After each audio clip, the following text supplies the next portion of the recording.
রাম সোনার হরিণ ধরতে গিয়ে উপলব্ধি করতে পারে সেটা একটি দুষ্ট রাক্ষস।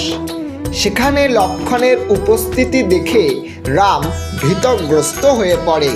রাম লক্ষ্মণকে তীক্ষ্ণ স্বরে বলে, কেন তুমি সীতাকে ছেড়ে এখানে এসেছো? তৎক্ষণাৎ সীতার বিপদ আশঙ্কা করে রাম লক্ষ্মণ গৃহে ফিরে আসে। এসে দেখে গৃহে সীতা নেই। সমস্ত জায়গায় খোঁজার পর সীতাকে না পেয়ে তারা অস্থির হয়ে ওঠে। এমন সময় তারা দেখে জটায়ু পক্ষী রক্তমাখা অবস্থায় পড়ে আছে, প্রাণ যায় যায়। জটায়ুর ঐরূপ অবস্থা দেখে রাম কান্না করতে থাকে। জটায়ু পুরো ঘটনা বলার পূর্বেই দেহ ত্যাগ করেন।